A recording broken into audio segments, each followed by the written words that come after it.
Acessibilidade! Bom dia! Sejam todos bem-vindos a mais um Garantindo a Acessibilidade.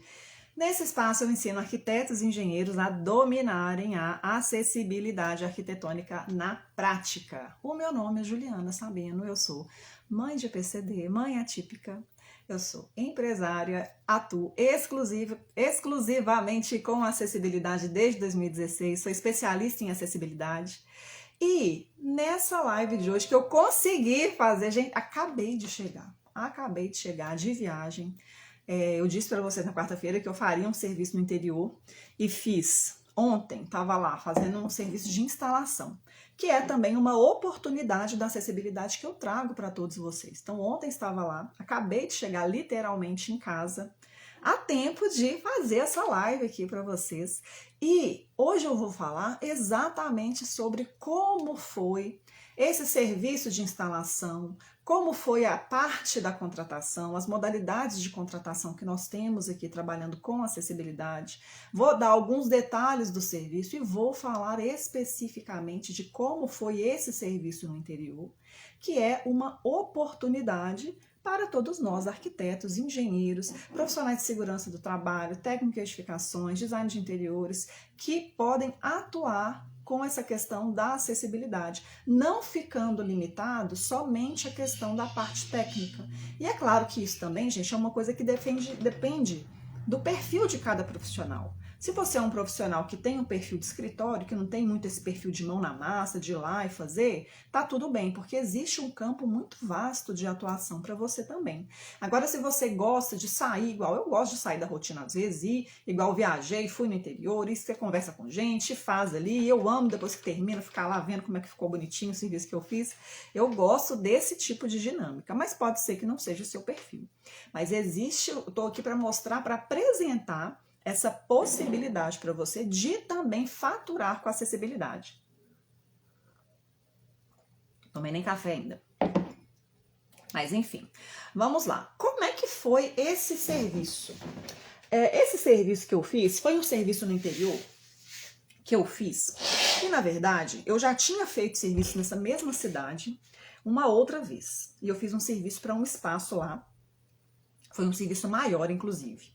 E ficou um serviço muito bom. Lá a gente fez instalação de sinalização tátil no piso e o fornecimento do mapa tátil. A gente elaborou o layout do mapa de acordo com a sinalização, porque quando você vai fazer a sinalização tátil no piso e o mapa tátil, isso tudo faz parte de um projeto de sinalização. Então, você considera a informação da sinalização tátil no piso e a informação do mapa, são informações complementares. Então, você vai utilizar o mapa auxiliado com o que você tem de sinalização tátil no piso e vice-versa, que eles vão ter informações redundantes. Então, fizemos esse serviço lá e uma outra pessoa nessa mesma cidade precisou de fazer a sinalização tátil no piso, inclusive porque esse local onde eu fui fazer a instalação foi alvo de denúncia. Então, isso é uma outra abordagem que eu queria trazer para vocês, porque muita gente fala, ninguém fiscaliza, não tem nada, não tem demanda, acessibilidade ninguém cuida, ninguém faz direito, ninguém quer saber. E, na verdade, o movimento é exatamente o extremo oposto. Por quê? Porque existe sim a fiscalização que já está atuante, que é atuante, para trazer a questão da acessibilidade. Inclusive, essa fiscalização é uma barreira para que muitos processos de construção ou de funcionamento de espaços sejam liberados. Então, para você aprovar um projeto numa prefeitura, você tem que atender requisitos de acessibilidade. Para você tirar o alvará de funcionamento, para você conseguir renovar esse alvará de funcionamento, enfim, muitos processos burocráticos dependem de órgãos fiscalizadores que estão exigindo cada vez mais a questão da acessibilidade. E além disso, ainda tem a questão das denúncias. Nesse caso específico, eu conversei com o responsável lá e o espaço havia sido alvo de denúncia. Então, a denúncia de fato funciona, os usuários cada vez mais estão tomando conhecimento e se apoderando desse recurso de denunciar, que é um movimento legítimo e que vai gerar transformação em espaços e edificações que não atendam a requisitos de acessibilidade. Então, essas duas vias principais realmente estão exigindo que cada vez mais espaços, edificações e projetos atendam a requisitos de acessibilidade, tá? Então, eu já havia feito esse serviço. Esse espaço que eu fui trabalhar dessa vez precisava fazer a sinalização tátil no piso, conhecia o meu cliente antigo, que foi quem indicou a nossa empresa, e a gente participou de um processo de dispensa de licitação. Esse processo de dispensa de licitação, ele é um processo menos burocrático do que uma licitação, mas é uma possibilidade também. Quando a gente está aberto para poder realizar os serviços, considerando a acessibilidade, existem muitas possibilidades. E à medida que você começa a trabalhar, você vai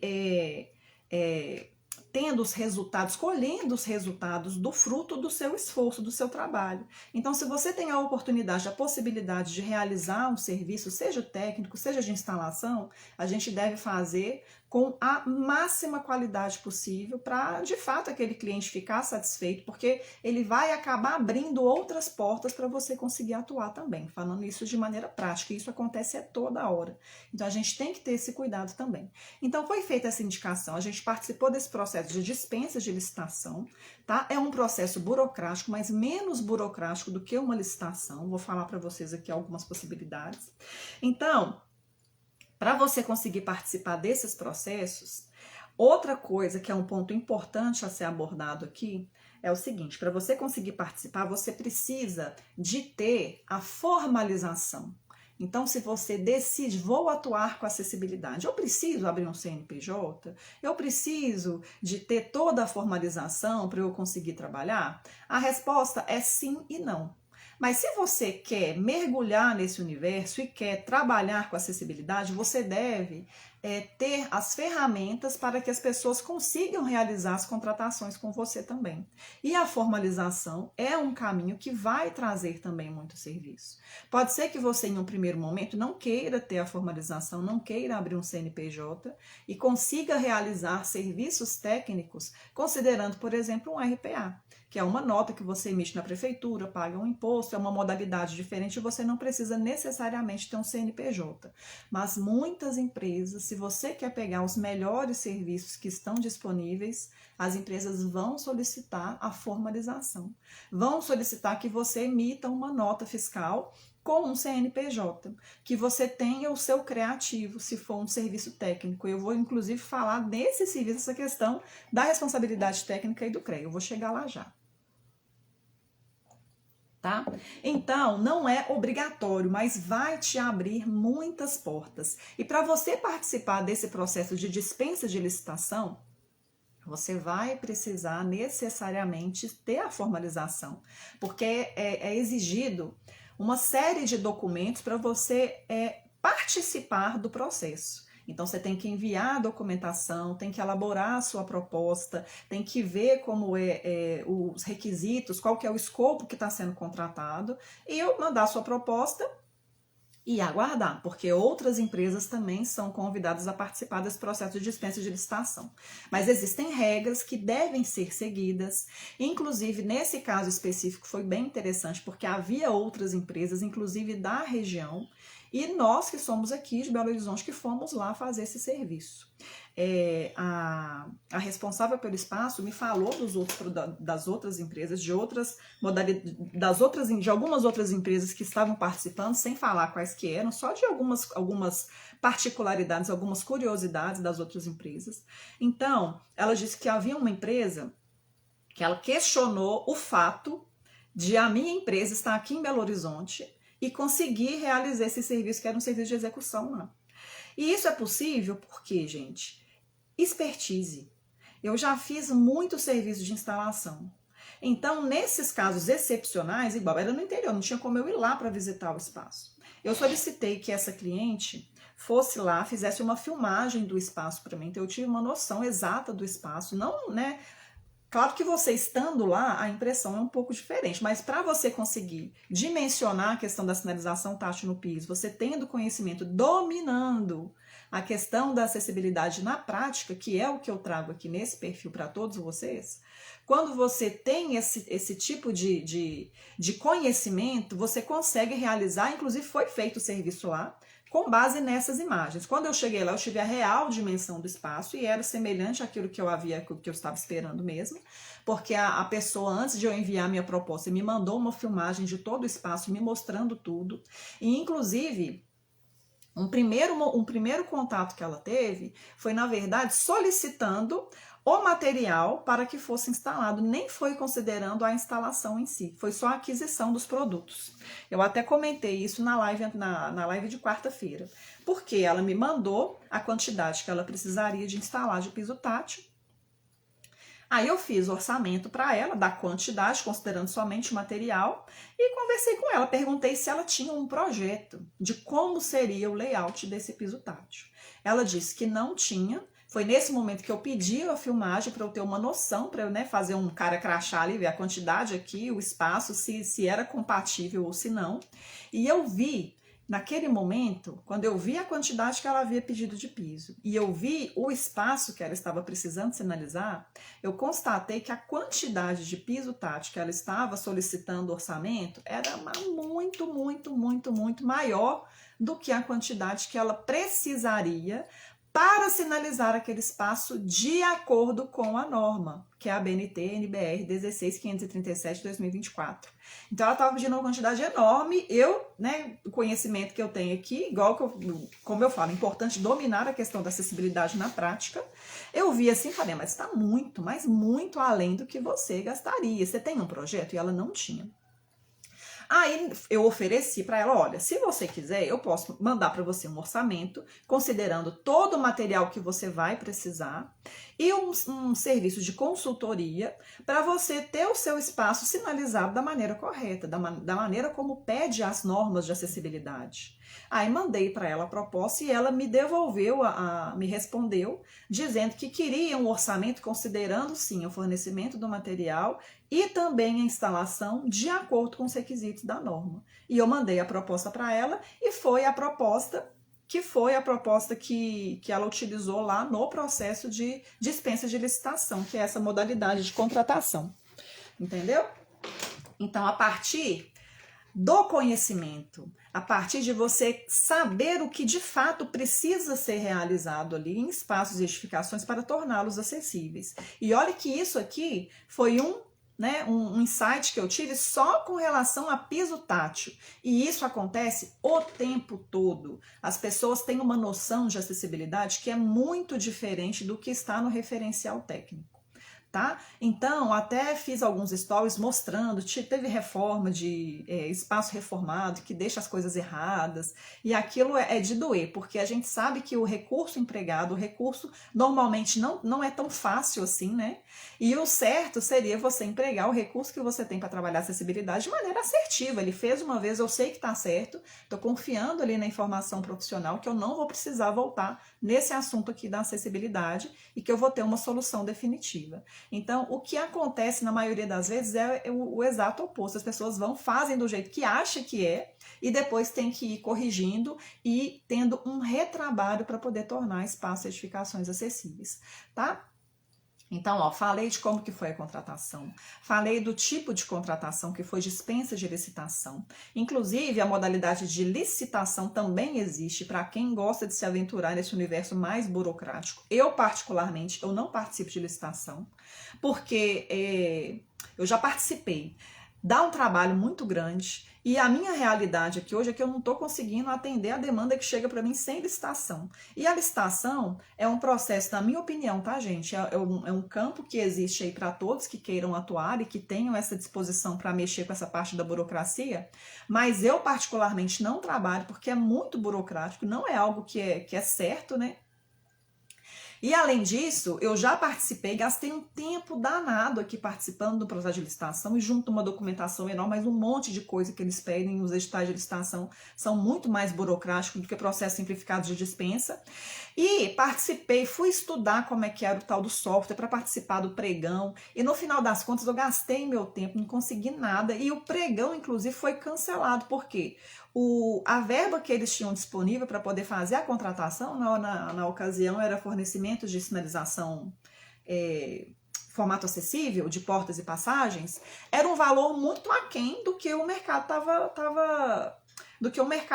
pagaria. E além disso, o valor que eles estavam oferecendo, eu pagaria para trabalhar. Eu teria que pagar para fornecer o material para o espaço lá. Então, assim, para mim foi o suficiente para eu não querer participar de licitação mais. Então, normalmente eu não entro em licitação por esse motivo. Se eu tivesse, assim, tempo sobrando ou buscando, claro que quando você consegue participar de um processo e ser o vencedor do pregão, você vai praticar preços que vão ser preços maiores para compensar o trabalho que dá. Né? Com certeza os valores que são praticados em pregão são valores acima do que o mercado paga, e nesse caso foi o exato oposto, era um preço muito menor que eles estavam querendo pagar. No final das contas eles ligaram para todos os participantes do pregão e ninguém quis pegar o serviço, porque o valor que eles estavam dispostos a pagar para esse fornecimento e instalação era um valor muito baixo. Tá? Então, para mim foi suficiente, eu não participo, mas existe essa possibilidade também desse tipo de contratação. Então, o valor da indicação, então foi a partir de um serviço anterior que eu fiz, que eu consegui essa indicação lá e consegui participar do processo, mandei minha proposta lá e consegui pegar esse serviço.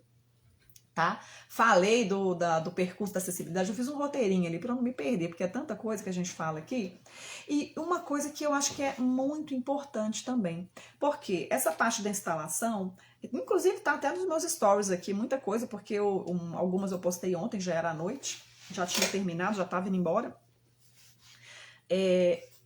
A instalação em si é um procedimento simples, muito, muito, muito simples. É um procedimento de você ir lá, pega o material, pega a cola, você passa a cola no material, passa a cola na superfície que você quer que ele fique fixado ali, aguarda uns minutinhos para evaporar ali o toluol e faz a fixação. Então, é um processo mecânico absolutamente simples. E a mesma coisa acontece quando você vai fazer, porque eu mexo mais aqui com a parte de sinalização.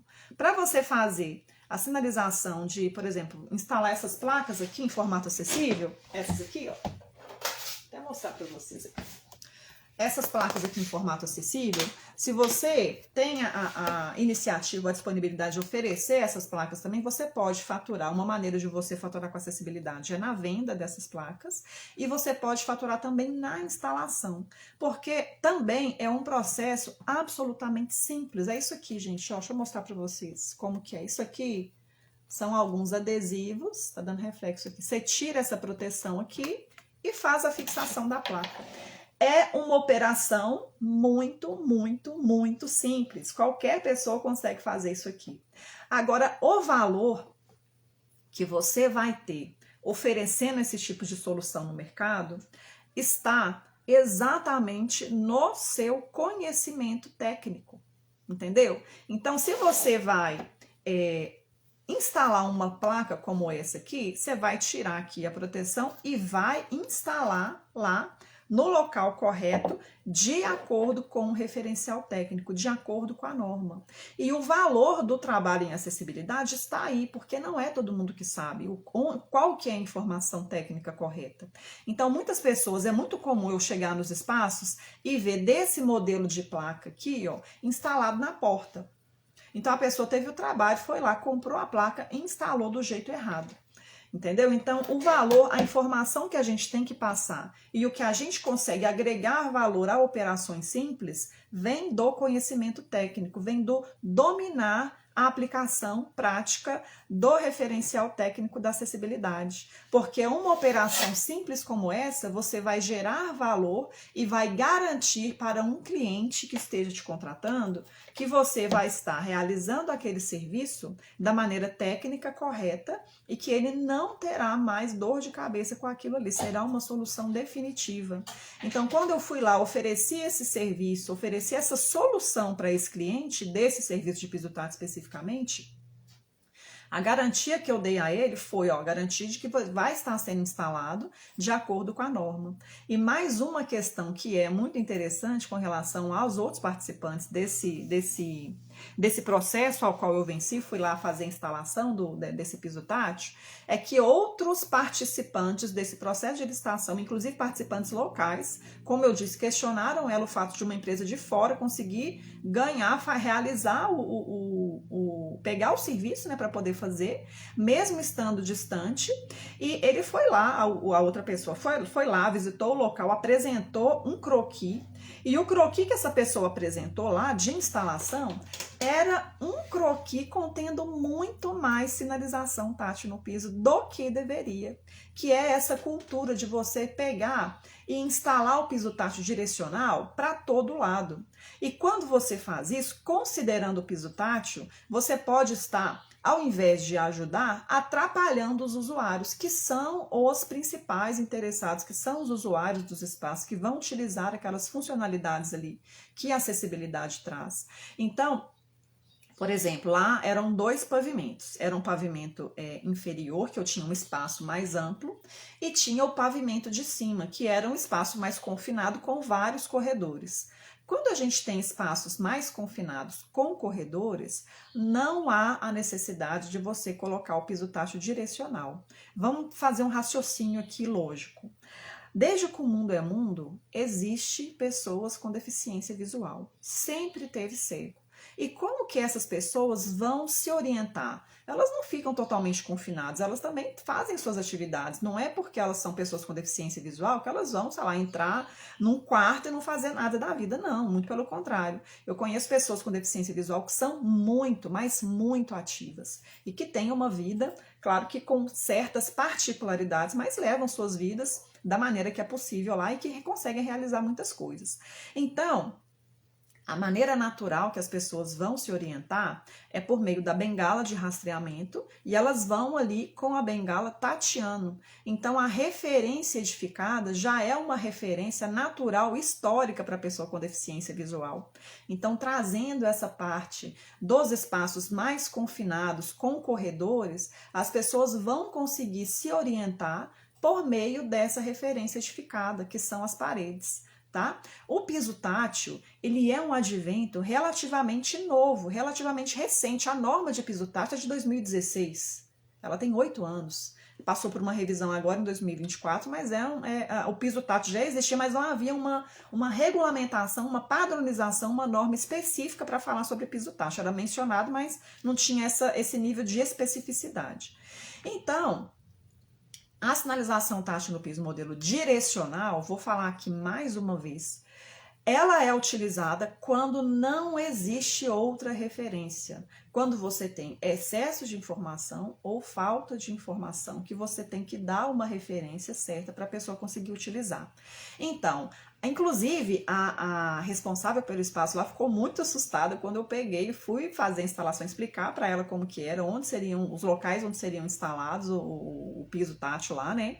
E quando eu fui lá em cima mostrar para ela, não, aqui eu só tenho que colocar aqui, porque eu tenho um desnível, eu tenho uma escada aqui, então eu tenho que sinalizar esse desnível, tem essa outra escada aqui que é obrigatória a sinalização. Se eu tivesse algum tipo de elemento suspenso, também deveria ser sinalizado, mas a referência que as pessoas com deficiência visual utilizariam naquele pavimento superior seriam as paredes, as referências edificadas. Não precisa colocar piso tátil em tudo. E esse outro concorrente que tinha ido lá, apresentado um layout, apresentou exatamente o oposto do que eu fiz. Apresentou um layout com piso tátil para tudo que é lado. Então, é o excesso de informação que não é necessário ser instalado. Acaba ficando mais caro você colocar, ainda fica errado. Entendeu? Então, o interessante disso é que eu falei para ela, olha, eu vou colocar aqui na parte de baixo, lá que havia um espaço mais amplo, apresentei para ela qual seria o layout de instalação lá do piso tátil. Expliquei para ela isso que eu tô falando para vocês aqui, mas ainda assim, como o conceito da acessibilidade que as pessoas têm é muito diferente do que tá na norma, ela ficou assim, gente, mas eu achei que ia ter que colocar em tudo. Eu achei que ia ter que colocar nas portas. Nas portas não é obrigatório você colocar piso tátil? Eu falei, não, não é obrigatório de acordo com a norma. Aí, ela tá assim, mas as pessoas vão me questionar aqui por que que eu fiz desse jeito e por que eu não fiz do jeito que todo mundo faz sempre. E, na verdade, era o jeito correto, né? Inclusive, incutir lá uma cultura, ó, o certo é fazer desse jeito aqui, não é fazer com piso tátil para todo lado. E aí, nesse momento, o que eu sugeri para ela? Ó, para você evitar até algum problema, eu vou elaborar para você, o que eu posso fazer é elaborar para você um relatório afirmando, indicando que essa sinalização tátil no piso aqui está de acordo com as normas, está de acordo lá com a NBR 16537 e com a 9050. A 9050 ela referencia 16537, mas são as principais normas de acessibilidade que vão ser abordadas nessa situação da sinalização tátil no piso. Aí eu falei, eu vou elaborar um relatório para você, coloco uma RT aqui e se alguém vier te questionar, você tem um documento para você se resguardar de que você está fazendo do jeito certo.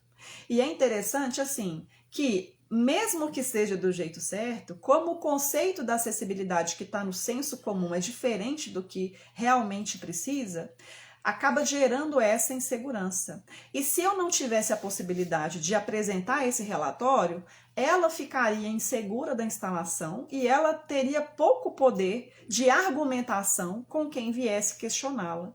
Então, quando você consegue gerar um documento de responsabilidade técnica, que é o que nós poderemos fazer nesses casos, você acaba dando uma segurança maior de que aquilo que você estudou e sabe que está fazendo do jeito certo, não vai causar nenhum tipo de problema para um cliente, como foi esse caso.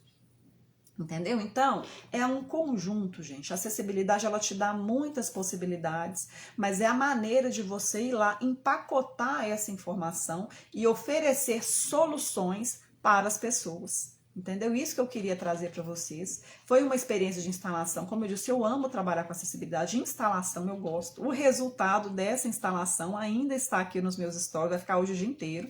Então, vocês podem ver, provavelmente eu faço uma postagem sobre ele também. Mas se você está aqui vendo, está lá nos stories, vocês podem ir lá e ver o resultado final. E eu acho que tem algumas partes do processo também, vocês vão ver, tá bom? Ai, então é isso. Consegui fazer a minha live de hoje. Achei que não ia. Dessa vez eu tô com a minha cara aqui, não passei nada. Nossa Senhora, nem café eu tomei direito. Mas consegui vir aqui para trazer essa informação para vocês. Espero que vocês tenham gostado. Deixa eu cumprimentar as pessoas aqui, ó. Lúcia Molina, Rafa Cisneiros, oi Rafael, bom dia, Flávia também, Rafael meu aluno, Flávia, Noel Éder, Arque Márcio Quaresma, Laurindo Antônio, Daniel Tesser também tá sempre por aqui, né Daniel? Pereira Felipe, bom dia, Itajaí, Santa Catarina, bom dia Felipe, bom dia Itajaí, Santa Catarina, tudo de bom para vocês. Andréa Mendes, Alessandra Reis e Flávia dando um bom dia, que tenham todos um excelente dia. Vou acabar de chegar aqui, tomar o meu café. E é isso, tenham todos um bom dia, um beijo para vocês.